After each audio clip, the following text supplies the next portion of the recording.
Good morning. We are going to discuss something very exciting about startups and entrepreneurship. It can never be boring. For some reason, I'm the oldest man on the panel today, which is not very often, but it's good to be with young, bright achievers. This theme is a theme that we thought would be very relevant for all of us. So we know about unicorns, we know about the fantastic startup ecosystem India has developed in the last few years with tremendous success. But also, very interestingly, is the new thought which is emerging about how some of the solutions and the ideas which have germinated in India are now finding a lot of resonance across the world in other growth economies. As I say, growth economies versus legacy economies. So legacy economy models don't apply in our parts of the world. If you look at most of the world, actually. The excitement is in our part of the world, in Asia, in Africa, in Latin America, and solving our own challenges with our own models is really the way to go ahead. We have to create our own models. And the examples we have here of Innov8, CarDekho, and DeHaat are actually very brilliant. So I'm going to begin by requesting each of the entrepreneurs and founders here to share a little bit about the work that they do and their entrepreneurial journey. Many of you would know about it, but I think a quick update from them would be really helpful. And then we look at, how these models are finding traction and what is their view on its impact on the world. So I'm going to begin by requesting Ritesh to share some thoughts. Ritesh, a little bit about the history of Innov8, where you are, and how do you see the entrepreneurial ecosystem in India today? And perhaps, before we end, I'm going to ask you what your next big move is going to be. Great, super. Okay, am I audible? Yes. Perfect, great. Super excited to be here. I think, first of all, you should know I'm a medical doctor. I was working at Gangaram Hospital and the startup bug bit me. We run India's second largest co-working chain called Innov8. We build co-working spaces for young founders, freelancers, SMEs, and even enterprises. The idea was, when I started my first startup, what happened that finding an office space was very hard and it was very expensive. So we thought that let's build an office. And I used to go to Starbucks. Hamilton House, ये Connaught Place में Starbucks खुला था. मैं वहाँ पे bag लेके, जैसे आज बैग लेके आया, बैग लेके एक एक्सटेंशन बोर्ड लेके चला जाता था. So what were you planning to do at that time? वहाँ पे, so we used to build AR apps, augmented reality apps. Right. So वो वहाँ पे हम लोग लेके जाते थे. So what happened that the barista used to look at me and he used to say that you sit here for 4 hours and you order the shortest cappuccino. And I realized that you do not want to be in that situation. So for that, we realized, can we build Starbucks-like offices, but which cost anywhere between $60 to $80 per seat per month, completely flexible. The idea is, हमने पहली जो startup lease की वो 9 साल की थी और हमारा startup 1 साल के अंदर बंद हो गया था. And we realized that that is a big challenge in India.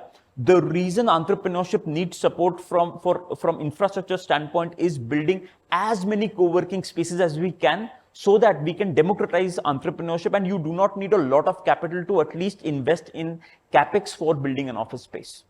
Thank you, Ritesh. Umang, if I can come to you, CarDekho, and for those of you who don't know, the word Dekho means have a look. Is the easiest way to translate it, right? But maybe you can do a better job of telling us what CarDekho has been up to. So, can you guys hear me? Yeah. So, my journey is quite different. I've been at this now for close to 15 odd years. So, straight out of school, I actually started a company called Gaadi.com in 2008. You have to be a bit louder. Okay. Yeah. Closer to you. Yeah. So I started a company called Gaadi.com in 2008. And in 2011, Naspers, now Prosus, OLX, Weibo, etc., they came calling, sold it. I was 29 then. And तब लगा भाई कुछ पैसे बन रहे, बहुत बढ़िया है. It's at Naspers that I got the first real global exposure, that how large is the auto tech space globally, etc. And then fortuitous thing happened that I got the option to sell the company second time over. And this time I sold it to CarDekho and started to then build out CarDekho. And initially we were very focused on how most people in the room would know us, right? That we are one of the leading new car research sites in the country. Raised a ton of capital, and then another whole journey started where we realized that there's not enough scale in that business, and we built out two completely new businesses. So today, and most people don't identify us with this, we're the largest used car finance aggregator in India, and we are the largest insurance, auto insurance aggregator in India. So two completely different businesses we built out between 2014 and 2020. Since then, I've been trying to build the same business in Southeast Asia, and we've been fairly successful. We now do about 8% of all used car finance in Indo. We've just entered Philippines and that. So given the topic you mentioned earlier, I think I'll come to that. A lot of relevancy on that. But in the Indian ecosystem, how do you position CarDekho? So we basically call ourselves the largest auto tech player in the country. But primarily, if you look at where we are making the bulk of our revenues today, it's in auto financial services. Be it insurance, be it used car finance, be it new bike finance, so on and so forth. Fantastic. Shashank, you're very unique. You can use that and maybe the label, but you're also unique in the sense that you ventured into agri-tech space. And I must tell you that in the last few months, you must have heard of phrases like the funding winter. But one sector which has not had that freeze, as far as I know, is the agri-tech space. So that's been actually a symbol also of the fact that agriculture sector in India is transforming so rapidly. You know, of course, it's the largest source and dynamo of Indian economy even today. Shashank, tell us what has DeHaat achieved so far, and he'll also tell you the meaning of the word DeHaat. So thanks, Pranjal. Thanks for having me. Thanks, Aima. I think maybe I'll pick the last part first. So DeHaat means a village, gaon, rural part of India. While there's a different story again how it boiled down to this name, but in my case, the trigger was that by the time I was 24, somehow I got blessed to both the ends of food chain.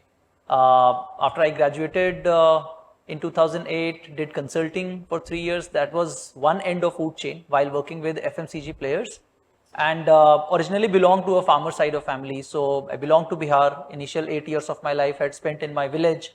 My family owned small piece of land, 4 acres. So that gave a default understanding of another end of food chain, which was the farmer side. So this was the trigger point back in 2011. And yes, you're talking about funding winters and those things. But when we started, I think we didn't even understand the meaning of these things. I think it all happened, right? Because somehow we could see that within India, there are more than 100 million farmers who have been into farming, who are feeding us, but still starving for basic, agriculture value chain services. In terms of number, their net income from agriculture for a family size of 5 is still 70,000 rupees per year.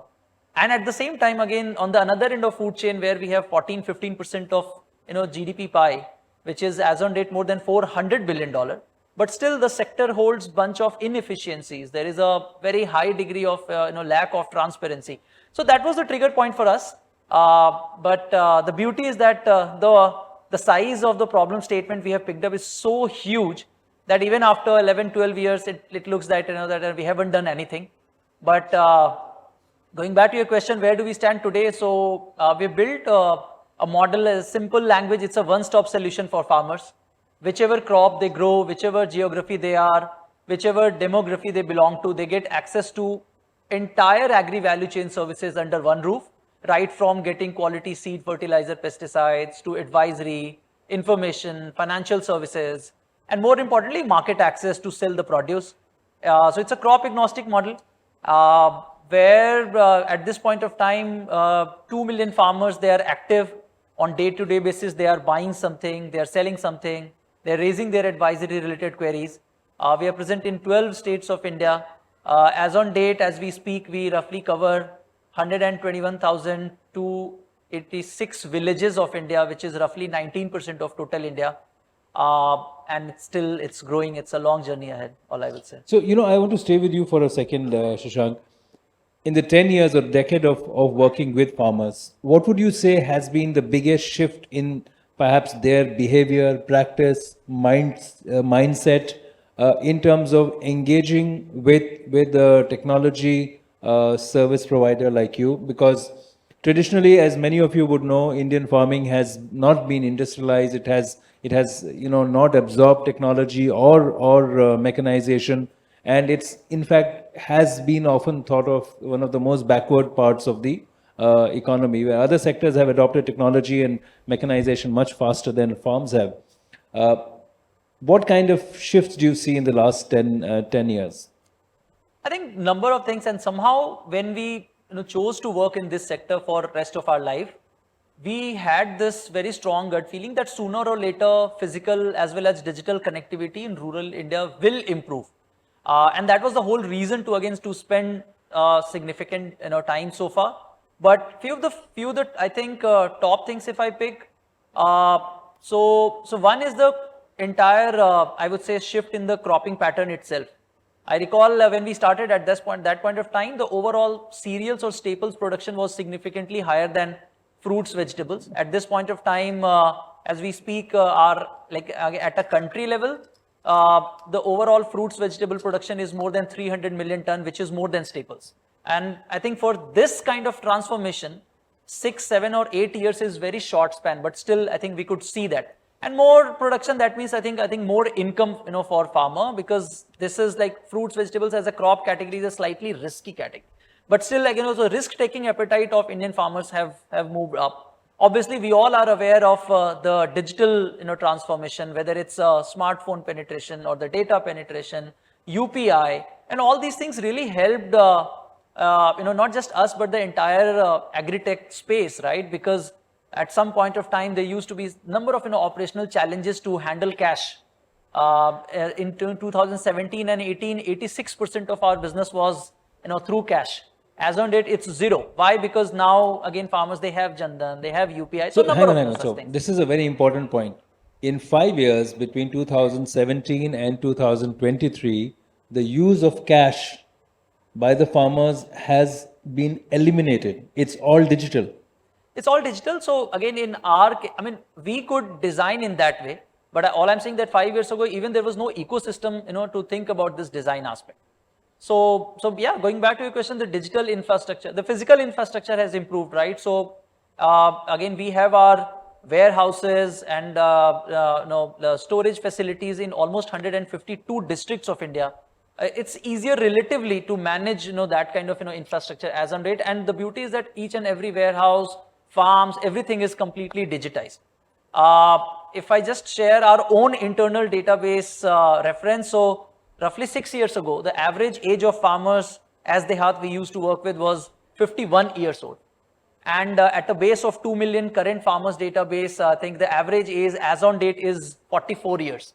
So another transformation, what we see that the younger generation is now moving to rural area, to farming side, which is definitely the brighter aspect. No, that's actually a very important shift, because a lot of the families of farmers were leaving and migrating to urban areas and creating, of course, a crisis in urban areas and also a crisis in rural areas, because there were not enough people, and they had much worse living conditions and earning conditions in urban areas. But let me come to Umang, and I'm going to come back to you on this, Shashank. But Umang, you mentioned East Asia. So the key theme that I'd like to discuss with you and Ritesh and Shashank is the solution that you created for India, that CarDekho has done.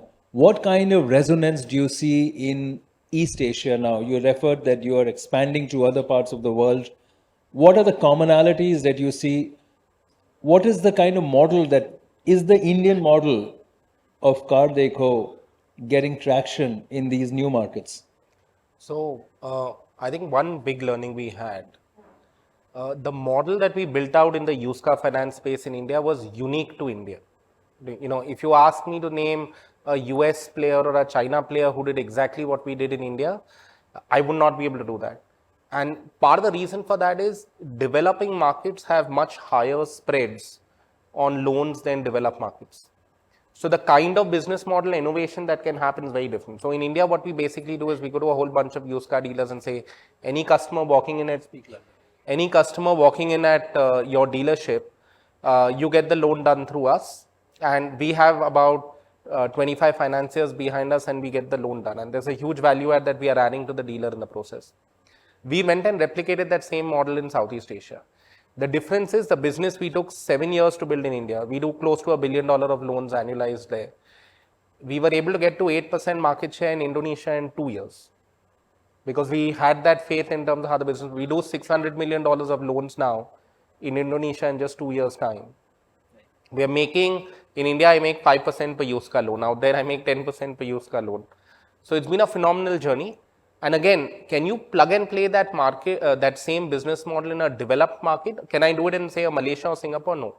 It's a very unique model solving for a specific issue, which is only possible in markets with high spreads, with fragmented dealers, which is how a lot of the smaller Southeast Asian markets, Indonesia, Vietnam, Philippines, they all have the same structure, industry structure like India does. So that's the unique piece. Some of these business model innovations we are doing in India, they are very uniquely adaptable to certain markets. I think it'll be very adaptable in Africa, it'll be very adaptable in certain places, may not be that relevant for developed markets. No, but clearly, I think what you're saying is that you are identifying markets which have similar structures and then expanding and growing into those. And that itself is an exercise of identifying the right kind of markets to expand in. How easy or difficult was it for you to establish yourself in Indonesia or Vietnam as a company from India? Was it a positive or a negative or a neutral? I would say since you've already innovated and proven success in a certain geography, it's much easier when you go to the next geography. The hardest challenge that we've had is on talent. I think we take a lot of things. Talent.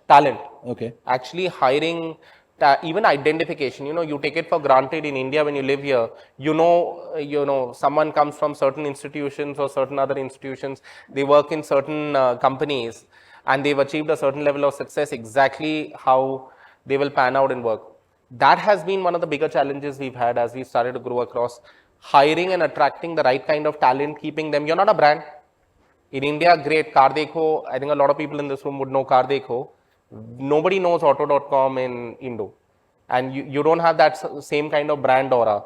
So your ability to even pull the kind of people that you want to pull is tough. So the biggest challenge we face there is around talent.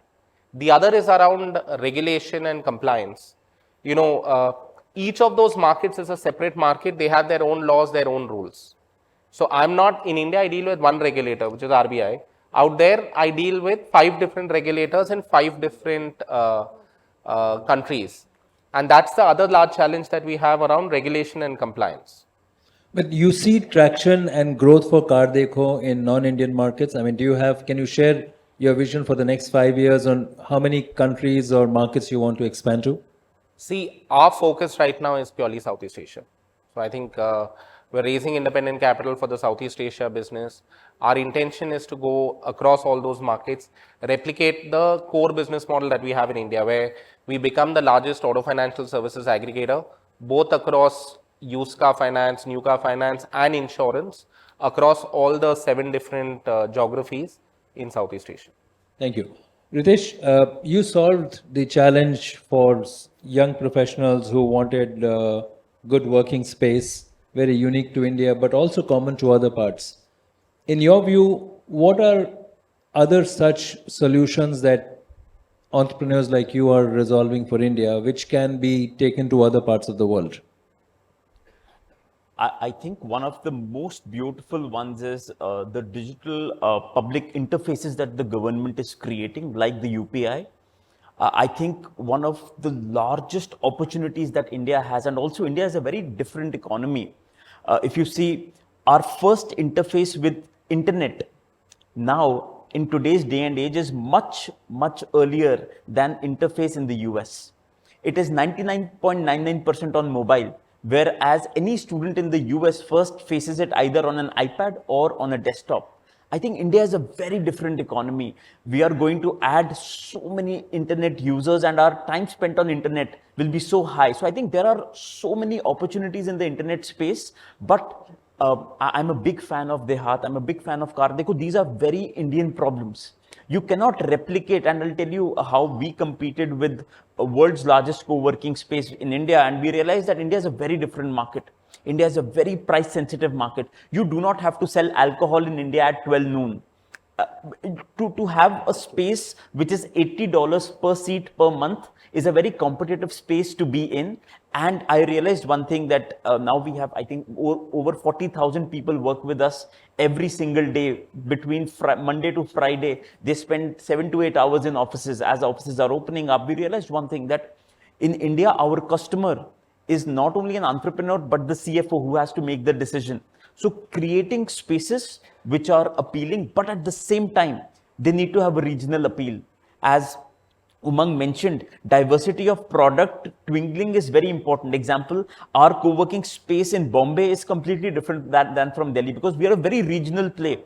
Our rents in Bombay are 2.5 times of that of Noida. So we've realized that making sure that the product appeals to that particular geography, and we don't do things like we will never go to a BKC. We are very clear. We do not do rentals over 150 rupees per square feet. So I think staying true, and one of the biggest challenge I think this is very interesting. We never raised VC capital. Not because ऐसा कोई VC नहीं है हिंदुस्तान के अंदर जिसके पास हम लोग गिड़गिड़ाते भी नहीं गए कि यार हमें पैसे दे दो.